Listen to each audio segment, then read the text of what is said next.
जय हिंद साथियों। बिहार पुलिस सिपाही नई भर्ती 2026 के लिए आज से एक न्यू प्रैक्टिस सेट को स्टार्ट करने वाले हैं। इस प्रैक्टिस सेट में बहुत ही शानदार क्वेश्चन रहने वाला है। बिल्कुल बेसिक लेवल से क्लास को स्टार्ट करने वाले हैं, तो आप लोग पूरा क्लास को ध्यान से देखिए। इस क्लास का समय रहेगा रात 8:30 बजे से, और जिनको भी इस एग्ज़ाम के लिए बैच ज्वाइन करना हो तो स्टार्ट हो चुका है। ये व्हाट्सअप नंबर है, इस पर आपको केवल मैसेज कर देना है, आपको सब जानकारी मिल जाएगा। अभी ऑफर चल रहा है तो आप लोग देर मत कीजिए। तो इस सेट का पहला क्वेश्चन देखिए, असहयोग आंदोलन और खिलाफत आंदोलन को मिलाने का सबसे उग्र विरोध किसने किया था? जिन्ना ने, सावरकर ने, नेहरू ने या फिर डी पटेल ने? चलिए क्वेश्चन नंबर 1 के लिए आप लोग आंसर बताइए, और प्रत्येक स्टूडेंट को नीचे लाइव चैट में अपना अपना आंसर बताना है। तो देखिए, असहयोग आंदोलन और खिलाफत आंदोलन को मिलाने का सबसे उग्र विरोध जो है जिन्ना ने किया था। किसने किया था? जिन्ना ने। यहाँ पर फर्स्ट ऑप्शन आपका सही है। अच्छा, असहयोग आंदोलन की शुरुआत कब होती है? तो याद रखिएगा 1 अगस्त 1920 से असहयोग आंदोलन की शुरुआत होती है। अगला क्वेश्चन, निम्न में किस मापनी के द्वारा किलोमीटर और मील दोनों की दूरियों को दर्शाया जा सकता है? बिल्कुल बेसिक लेवल से इस क्लास को स्टार्ट किए हैं, और इस क्लास का समय रहेगा रात 8:30 बजे से। तो किस मापनी के द्वारा किलोमीटर और मील दोनों की दूरियों को दर्शाया जा सकता है? तो याद रखिएगा तुलनात्मक मापनी के द्वारा।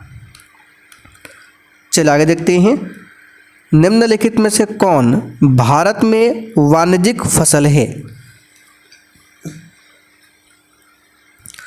तो इसका सही जवाब अगर आप डी बता रहे हैं तो बिल्कुल सही जवाब है सरसों, तंबाकू, जूट। ये भारत में वाणिज्यिक फसल है। और साथ ही यहाँ पर आप लोग देख सकते हैं बैच में आपको इसी प्रकार से one liner VVI GK GS का बूस्टर नोट्स दिया जाएगा। आप लोग इस नोट्स को देख लीजिए, ये नोट्स आपके एग्जाम के लिए बहुत ही शानदार रहेगा।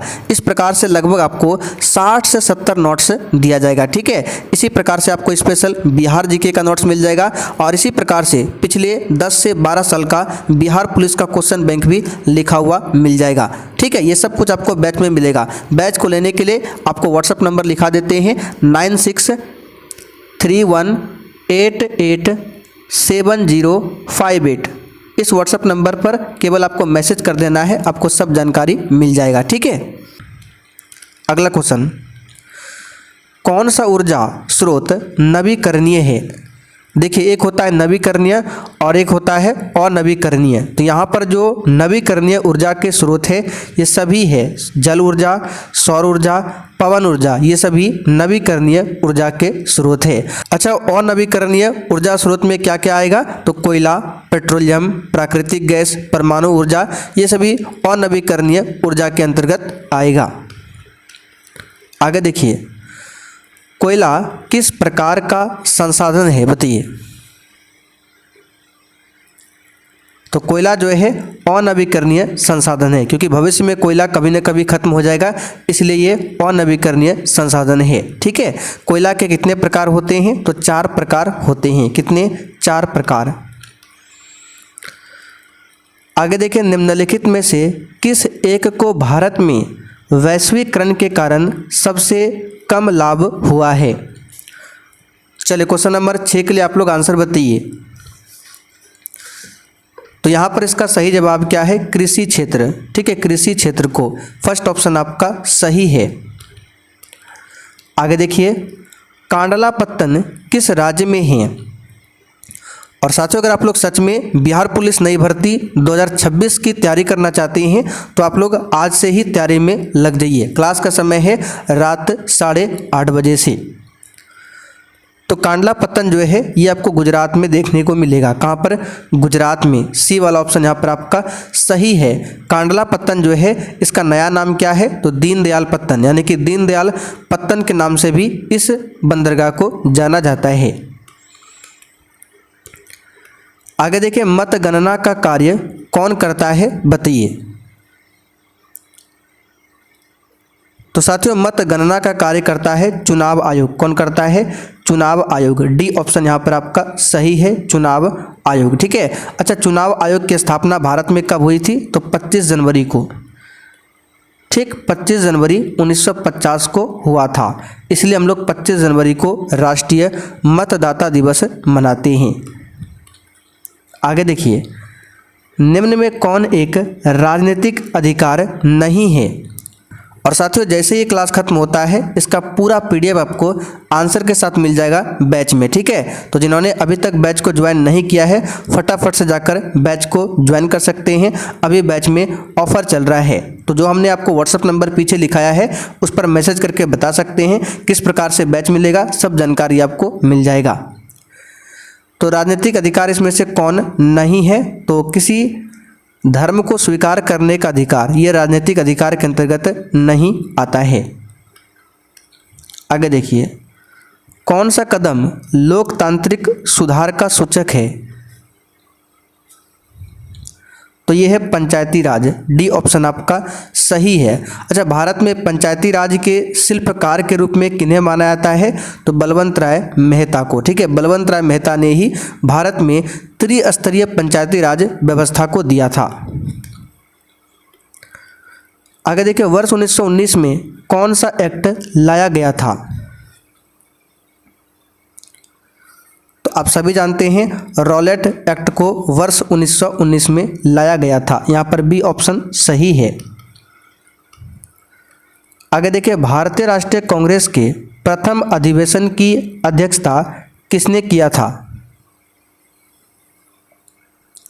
तो साथियों, ये किया था व्योमेश चंद्र बनर्जी, यानी कि WC बनर्जी ने किया था। अच्छा, प्रथम अधिवेशन हुआ कब था? तो 1885 में हुआ था। कहाँ पर हुआ था? तो बम्बई में। और इस प्रथम अधिवेशन में कितने प्रतिनिधियों ने भाग लिया था? तो 72 प्रतिनिधियों ने भाग लिया था। फॉरवर्ड ब्लॉक की स्थापना किसने किया था? बताइए। तो फॉरवर्ड ब्लॉक की स्थापना सुभाष चंद्र बोस ने किया था 1939 में। आगे देखिए, दोहा किसकी राजधानी है? और क्लास में जो भी एक्स्ट्रा फैक्ट आपको बताया जाता है सब कुछ आपको लिखा हुआ मिलेगा। पिछले 12 से 13 साल का क्वेश्चन बैंक भी आपको दिया जाएगा उसी बैच में। तो दोहा जो है ये कतर की राजधानी है। कहाँ की राजधानी है? कतर की। सूक्ष्म वित्त के संदर्भ में SHG में S क्या दर्शाता है? तो SHG का फुल फॉर्म होता है सेल्फ हेल्प ग्रुप। ठीक है, तो इसमें S क्या दर्शाता है? सेल्फ यानी कि स्वयं। तो यहाँ पे देखिए सेल्फ दिया हुआ है।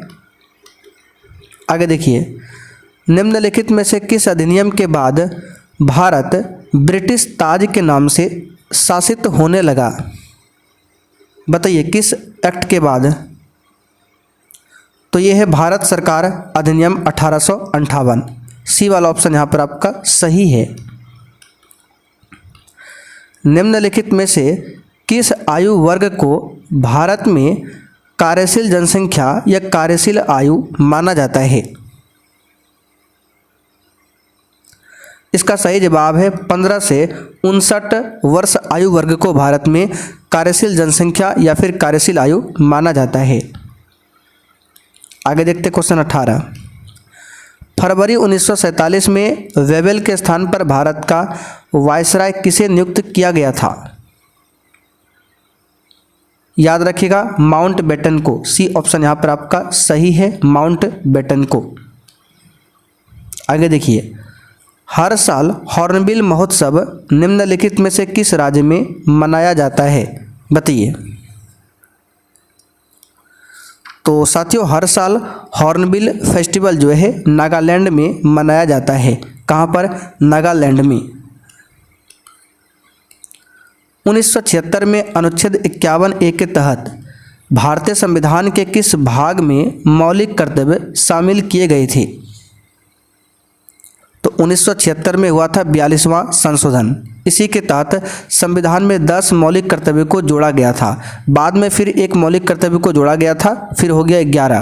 तो इस प्रकार वर्तमान में 11 मौलिक कर्तव्य है। और इसे संविधान के किस भाग में जोड़ा गया है? तो 4A। बी ऑप्शन यहाँ पर आपका सही है। नरेगा, जिसका नाम है राष्ट्रीय ग्रामीण रोजगार गारंटी अधिनियम 2005, इसने भारत के कई जिलों में एक वर्ष में कितने दिनों के रोजगार की गारंटी दी है बताइए। याद रखिएगा 100 दिनों की। बी ऑप्शन यहाँ पर आपका सही है। अच्छा, नरेगा का नाम मनरेगा कब किया गया? 2009 में। जोमेटो ने किसे अपना ब्रांड एम्बेसडर बनाया है? तो साथियों, जोमेटो ने शाहरुख खान को अपना ब्रांड एम्बेसडर बनाया है। ठीक है, यहाँ पर ए ऑप्शन आपका सही है। जोमेटो की स्थापना 2008 में किया गया था। अंतर्राष्ट्रीय युवा दिवस प्रत्येक वर्ष किस तिथि को मनाया जाता है? तो ये 12 अगस्त को मनाया जाता है। और राष्ट्रीय युवा दिवस पूछे तो 12 जनवरी को। ठीक है, 12 जनवरी को। जब प्रकाश की किरण विरल माध्यम से सघन माध्यम में जाती है तो बताइए क्या होती है? तो विरल माध्यम से सघन माध्यम में जाएगा तो प्रकाश की किरण अभिलंब की ओर झुकेगा। क्या होगा? अभिलंब की ओर झुकेगा। यहाँ पे देखिए अभिलंब की ओर झुक जाती है। निकट दृष्टि दोष को ठीक करने के लिए किस प्रकार के लेंस का उपयोग किया जाता है? तो निकट दृष्टि दोष को मायोपिया भी बोला जाता है। इसमें अवतल लेंस का इस्तेमाल होता है। विद्युत प्रतिरोध का एसआई मात्रक क्या है? और साथियों, इस सेट में आपने कितने क्वेश्चन सही किए हैं आपको सेशन के लास्ट में कमेंट करके बताना है। तो इसका हो जाएगा ओम। विद्युत मोटर एक ऐसा उपकरण है जो परिवर्तित करता है। याद रखिएगा विद्युत ऊर्जा को यांत्रिक ऊर्जा में। अम्लीय विलयन का पीएच मान कितना होता है बताइए। एक भी क्वेश्चन को छोड़ना नहीं है। और अगर आप चैनल पे नए आए हैं तो चैनल को सब्सक्राइब कर लीजिए ताकि आपका एक भी क्लास छूटे ना। तो अम्लीय विलयन का पीएच मान 7 से कम होता है। क्षारीय विलयन का पीएच मान 7 से अधिक होता है। कौन सी अधातु कमरे के तापमान पर द्रव अवस्था में पाई जाती है बताइए। तो साथियों, यह है ब्रोमीन। ये कमरे के तापमान पर द्रव अवस्था में पाई जाती है। एल्केन का सामान्य सूत्र क्या है बताइए। तो एल्केन का होता है CnH2n+2। और ये किसका होता है? -2 एल्काइन का। ठीक है, किसका होता है? एल्काइन का। और एल्किन का होता है CnH2n। आगे देखिए, मानव शरीर में भोजन का पाचन अधिकांशतः किस अंग में होता है? चलिए बताइएगा। तो ये छोटी आंत में होता है। कहाँ पर? छोटी आंत में। मेंडल ने अपने प्रयोगों के लिए किस पौधे का चयन किया था बताइए। आप सभी जानते हैं मटर के पौधे का। आगे देखिए, भारत में एक संक्रमणीय मत पद्धति से किसका चुनाव होता है बताइए। तो भारत में एक संक्रमणीय मत पद्धति से किसका चुनाव होता है? तो यहाँ पर इस क्वेश्चन का आंसर हो जाएगा भारत के राष्ट्रपति का। अगला क्वेश्चन, लोकसभा में बहुमत दल का नेता कौन होता है? तो याद रखिएगा लोकसभा में बहुमत दल का नेता प्रधानमंत्री होता है। बी ऑप्शन आपका सही है। 1855-56 में संथाल विद्रोह का नेता कौन था? इसका सही जवाब है सिद्धू। फर्स्ट ऑप्शन आपका राइट है, सिद्धू।